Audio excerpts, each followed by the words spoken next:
유대인들의 성경 해설서로 미드라시라는 책이 있습니다. 우리가 잘 아는 탈무드보다 더 오래된 그런 책인데, 이 미드라시에 나오는 이야기입니다. 어느 날 큰 전쟁에서 승리한 다윗이 그 승리의 기쁨을 오래 간직할 수 있도록 반지를 만들기로 했습니다. 그래서 보석 세공인을 불러서 다윗이 이렇게 명령을 내립니다. 반지를 만들 때 거기에다가 내가 큰 승리를 거두어 기쁨을 억제하지 못할 때 그것을 조절할 수 있는 글귀를 새겨 넣어라. 동시에 내가 절망에 빠져 있을 때는 그 글귀를 보고 용기를 내고 힘을 낼 수 있어야 하느니라. 이렇게 명령을 내렸습니다. 이 보석 세공인이 왕의 명령에 따라 매우 아름다운 반지를 만들었습니다. 자기가 그쪽 기술이 있으니까 아름다운 반지까지 만들었는데, 이 반지에다가 왕이 얘기한 그 의미, 두 가지 의미를 다 살릴 수 있는 글귀, 어떤 것을 새겨놔야 될까 도대체 생각이 나지 않습니다. 그래서 여러 날 고민하다가 솔로몬 왕자를 찾아갑니다.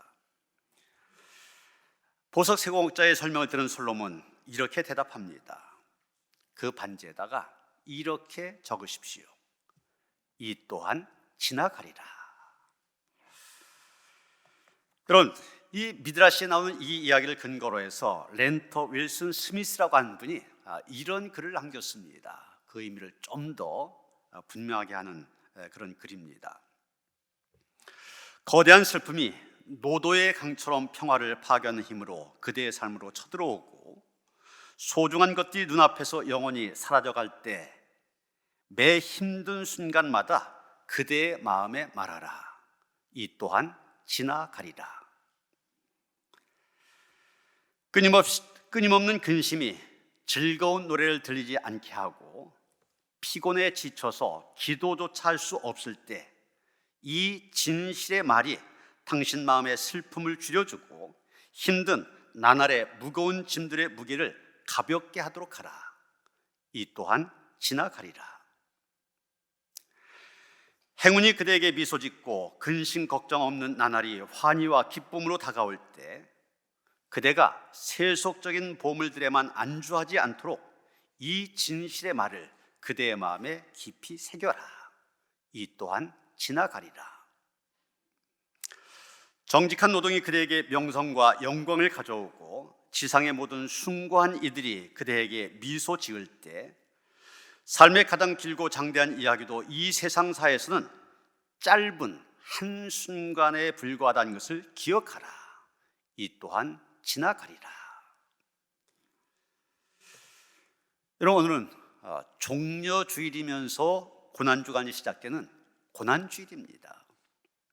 근데 이 종려주일과 고난주일 분위기가 정반대 아닙니까? 종려주일, 예수님의 입성을 환호하는 축제 분위기입니다. 그러나 고난주일, 오늘부터 시작되는 예수님의 고난, 결국 성금요일에 십자가에 매달려 돌아가시는 것으로 끝나게 되죠. 바로 장례식 분위기입니다. 예수님께서 예루살렘으로 들어가실 때 사람들이 자기들의 겉옷을 길에 펴고 종려나무가지를 베어 펴면서 호산나 다윗의 자손이요 환호성을 올렸던 사실을 기념한 날이 종려주일 아닙니까? 반면에 이 종려주일, 고난주일부터 시작하여 한 주간, 고난주간, 사순절, 절기의 절정이라 말할 수가 있습니다. 다시 말하면 기쁨과 슬픔이 교차되는 날입니다. 이 기쁨과 슬픔이 교차되는 이 날에 이 또한 지나가리라, 이 말을 소개한 이유가 무엇입니까?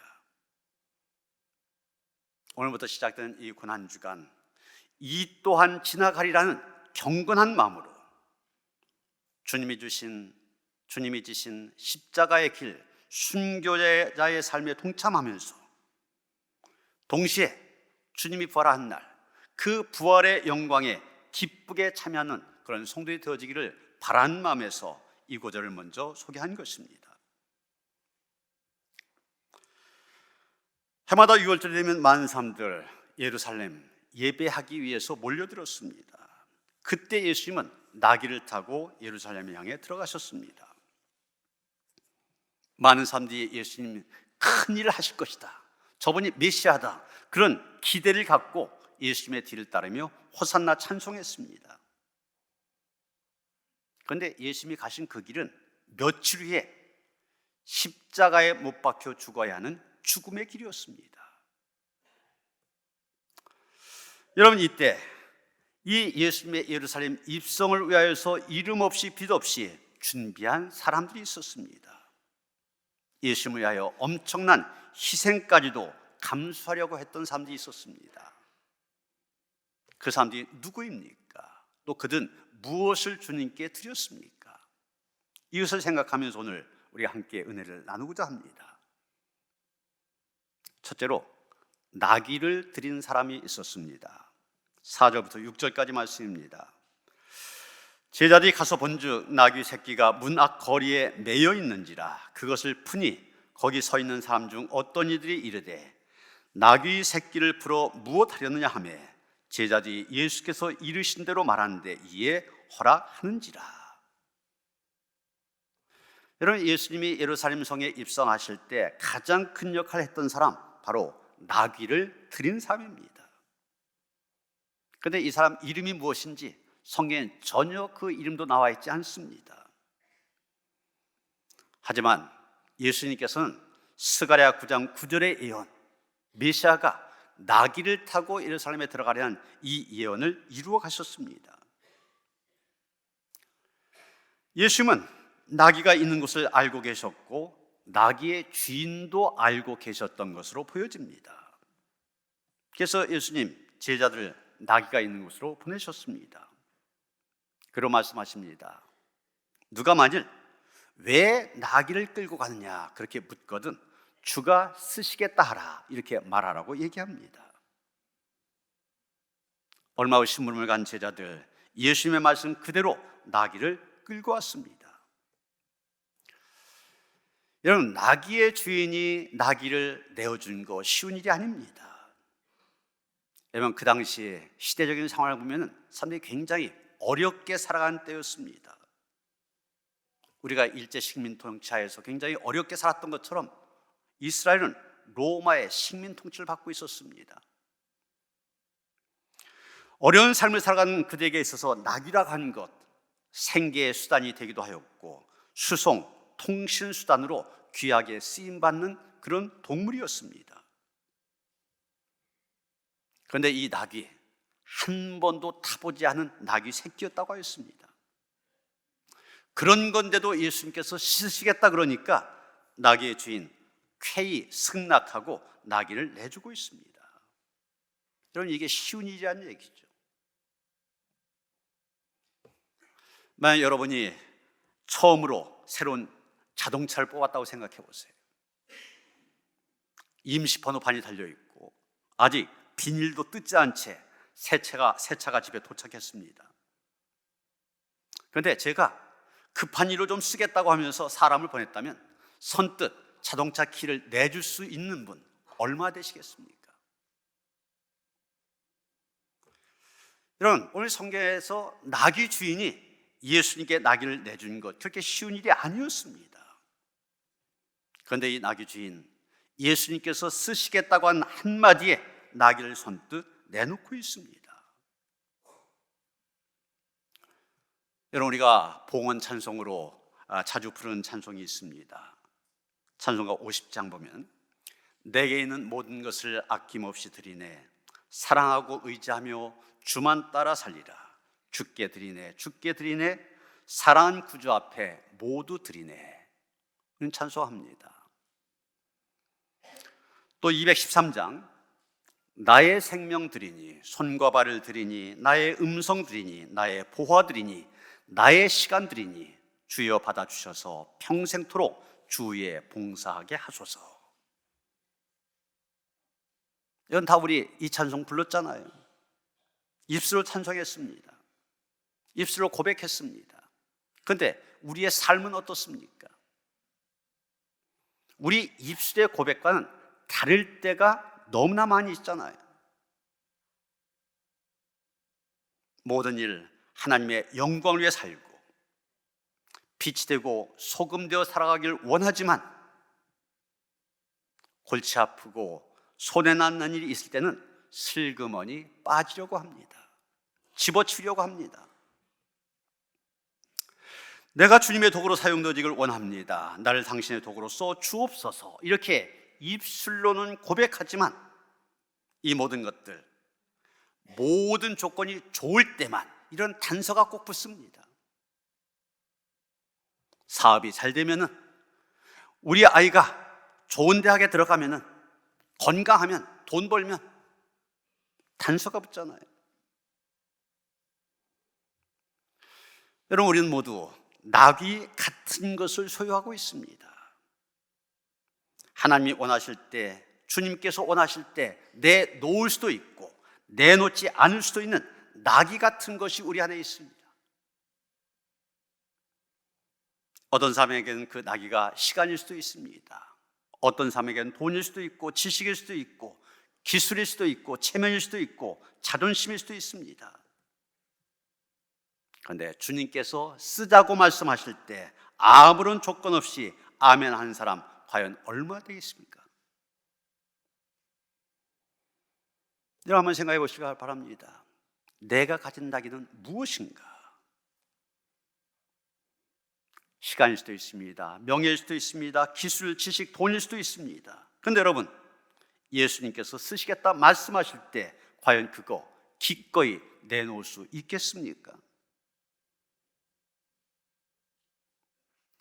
여러분, 하나님께서는 사람을 들어 사용하셨고 사람을 통해서 역사하셨습니다.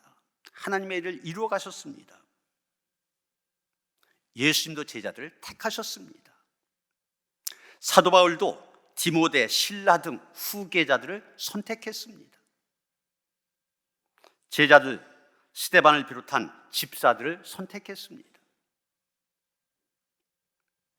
예수님이 그러셨던 것처럼, 사도들이 그랬던 것처럼 목회자인 저도 교인들에게 자신에게 있는 나귀를 하나님의 뜻을 위하여 쓰라고 권고할 때가 있습니다. 어떤 때는 시간을 내라고 하고, 어떤 때는 재능을 내라고 하고, 물질을 내라고 할 때도 있습니다. 어떤 때는 교사로, 찬양대원으로, 속장으로, 봉사자로 섬기라고 말합니다. 때론 천하고 굳은 일을 하라고 부탁하기도 하고, 아끼고 귀히 여긴 것 하나님을 위해 쓰라고 권면도 합니다. 그런데 가만히 보면 많은 사람들이 자신에게 있는 나귀를 감추려고 합니다. 목사님, 제겐 그런 거 없습니다. 돈이 없습니다. 시간이 없습니다. 그런 재능, 그런 재주 없습니다. 해보지도 못했습니다. 경험도 없습니다. 그러니까 다른 사람 시키십시오. 여러분, 오늘 이 시간 조용히 자신을 돌아보시길 바랍니다. 예수께서 우리를 원하실 때, 우리를 쓰려고 하실 때, 우리의 것을 요구하실 때 얼마나 아멘 했으며 얼마나 거절하였습니까?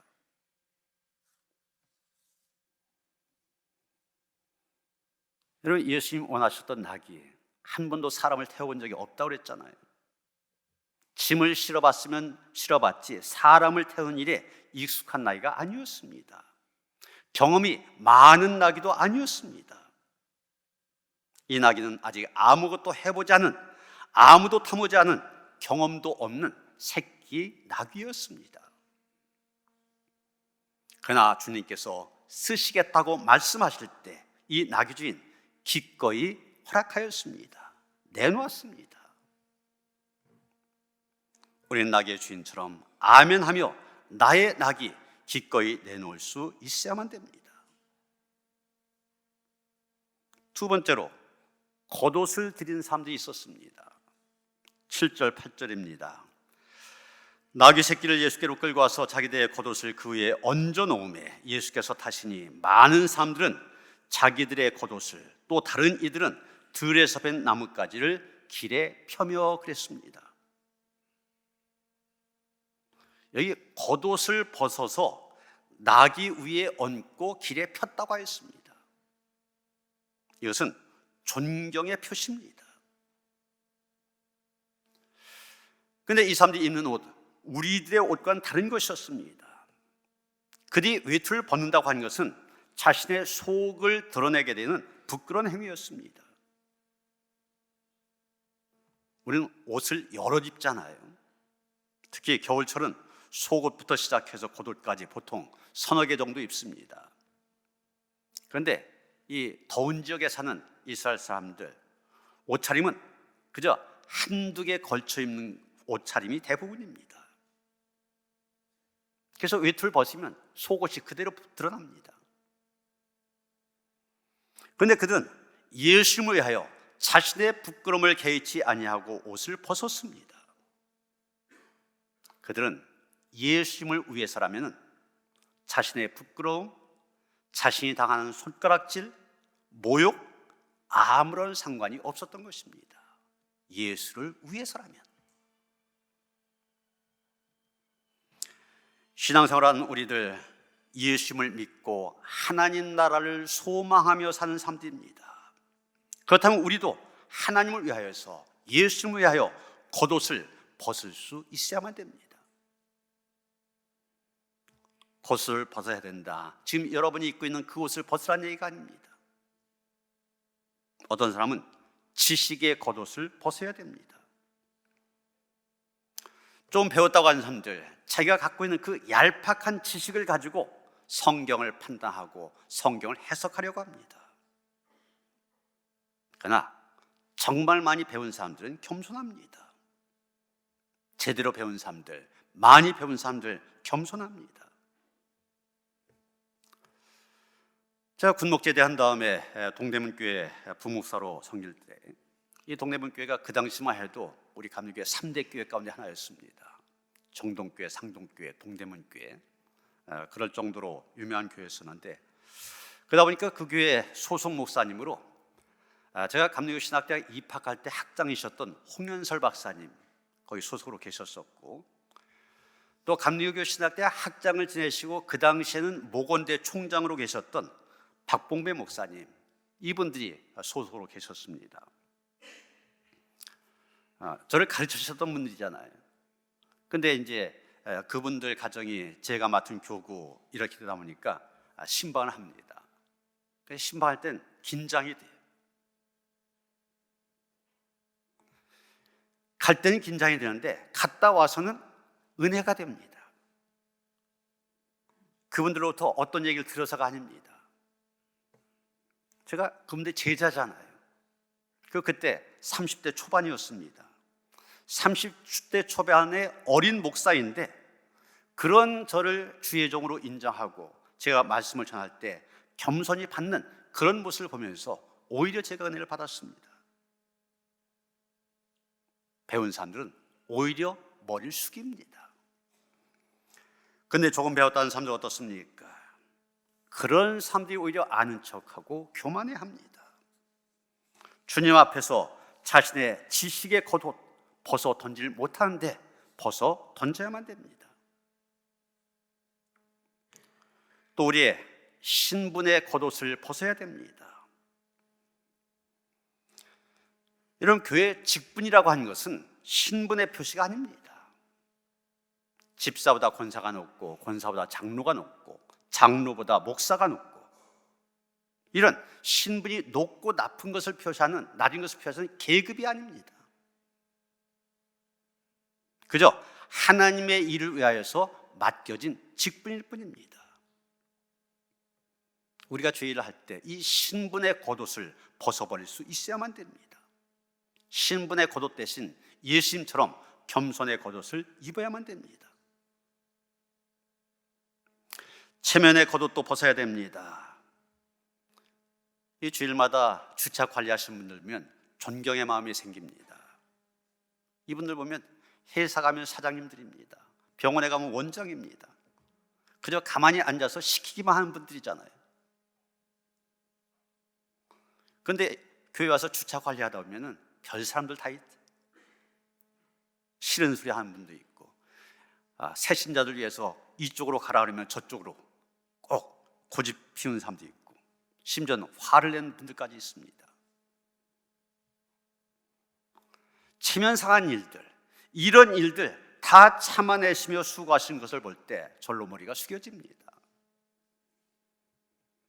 여러분, 주의 일을 위해서, 그것이 주의 일이기 때문에 우리는 체면의 겉옷도 벗어버릴 수 있게 되는 것입니다. 감정의 겉옷, 자존심의 겉옷도 벗어야 됩니다. 예수님 때문에 참고 빌고 웃을 수 있어야 됩니다. 우리가 겉옷을 벗을 때 예수께서 높아지시고 드러나시게 된 것입니다. 세 번째 본문에 보면은 종려나무를 흔들며 호산나 노래했던 사람들이 있던 것을 보게 됩니다. 9절 10절입니다. 앞에서 가고 뒤에서 따른 자들이 소리 지르되 호산나 찬송하리로다 주의 이름으로 오시는 이여, 찬송하리로다 오는 우리 조상 다윗의 나라여, 가장 높은 곳에서 호산나 하더라. 지금 종려나무가지를 흔들며 입으로 호산나 외친 군중들, 이 사람들은 직접 또는 간접적으로 예수님을 만나보았던 사람들, 경험했던 사람들입니다. 그들은 예수님께서 물로 포도주를 만드셨던 이적이라든지 오병이어의 기적이라든지 체험했던 사람들입니다. 나병 환자, 중풍병자를 고치신 일, 귀신을 내어 쫓으신 일 다 눈으로 보았던 사람들입니다.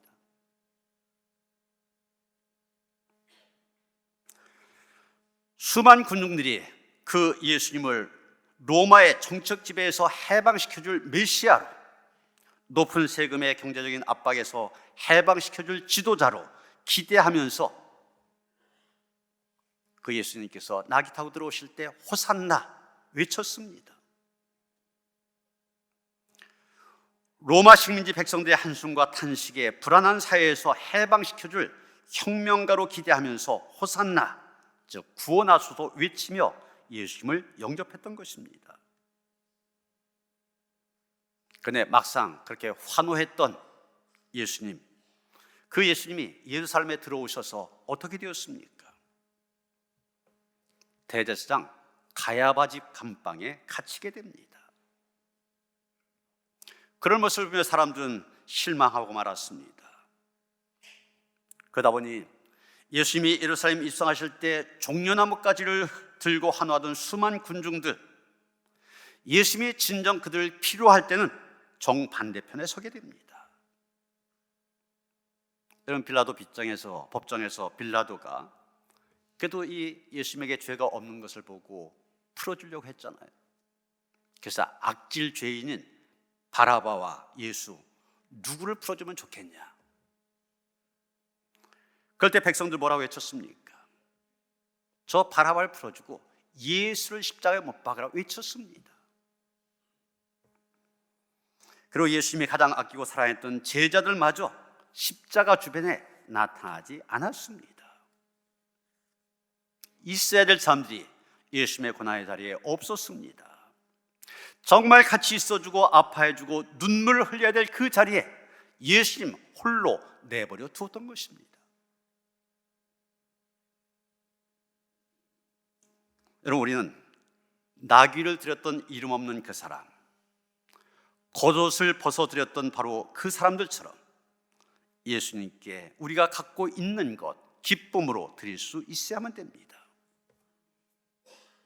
호산나 환호성을 외쳤던 사람들, 입으로만 떠드는 그 군중 속의 한 사람이 되어서는 결코 안 되는 것입니다. 여러분, 오늘부터 시작된 고난주간을 영어로 홀리 위크 그렇게 얘기합니다. 거룩한 주간, 성주간 이렇게 부릅니다. 우리가 금요일, 성금요일이라고 부르는데 성금요일뿐만이 아닙니다. 이번 주간의 월요일은 성월요일이 되고 화요일은 성화요일이 되어집니다. 여러분, 성주간, 거룩한 주간 뜻이 뭡니까? 구별됐다는 뜻이잖아요. 이름 그대로 고난주간, 성주간답게, 거룩한 주간답게 구별된 주간으로 보내시길 바랍니다. 그동안의 5주간의 사순절 잘 지켜오셨습니다. 경건과 절제 그리고 신앙을 훈련시키는 기간으로 적극적으로 함께 하신 여러분을 축복합니다. 이제 사순절기의 절정 마지막 고난주간입니다. 무엇보다도 고난주간이 시작된 이 종려주일에 주님께서 저와 여러분에게 이렇게 묻고 계십니다. 나는 너를 위해, 너희들 위해 몸버려 피 흘렸고 십자가 고난을 당하였으며 너희들이 영원히 살 길을 주었는데 너는 날 위해 과연 무엇을 주였느냐? 이 내용을 가지고 만들어진 찬송이 우리 찬송가 311장 아닙니까? 내 너를 위하여 몸버려 피 흘려 내 죄를 속하여 살 길을 주었다. 너를 위해 몸을 주건만 너 무엇 주느냐? 전에 한번 이 찬송가를 지은 프랜시스 헤버갈에 대해서 소개해드린 적이 있습니다. 바로 이 찬송, 헤버갈이 1858년 작사한 곡인데 22살의 헤버갈 양은 그 당시에 독일에 유학하고 있었는데 휴양을 위해서 여행하던 중 뒤셀도르프에 있는 친구네 집, 아버님이 목사님인 그런 친구였는데 그 집에서 그림을 하나 보게 됩니다. 스턴버그가 그린 이 사람을 보라, 라틴어로 제목이 에케 호모인데 이 그림을 보게 됩니다. 전에 진젠돌프 소개할 때 이 그림에 대해서 말씀을 드렸었죠. 이 사람을 보라, 에케 호모. 이것은 빌라도 총독이 예수님을 고발한 유대 지도자들에게 예수님을 보여주면서 예수님에게서 죄를 찾지 못했다고 말하는 그런 대목을 그린 것입니다. 결국 유대인들의 고발을 이기지 못한 빌라도는 자기의 안위를 위하여서 예수님을 십자가에 못 박도록 했습니다. 헤버갈 양이 친구네 집에 가서 이 그림을 본 겁니다. 그런데 그 그림의 아래 이런 글귀가 쓰여 있었습니다. 나는 너를 위해 이 일을 행하였거늘 너는 날 위해 무엇을 하였느냐? 이 글귀에 그녀는 감동을 받아 그것을 메모하였고 나중에 그것을 근거로 하여 찬송시를 썼습니다. 그게 바로 311장입니다. 내 너를 위하여 몸버려 피 흘려 내 죄를 속하여 살 길을 주었다. 널 위해 몸을 주건만 너 무엇 주느냐? 널 위해 몸을 주건만 너 무엇 주느냐?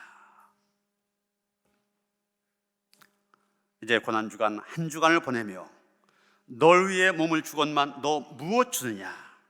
주님의 이 음성 마음속 깊이 간직하고 우리가 주님의 십자가 고난에 기꺼이 동참함으로 이제 부활의 날 주님의 부활의 영광에 동참하는 그런 성도들 되어주시기를 주님의 이름으로 축원합니다.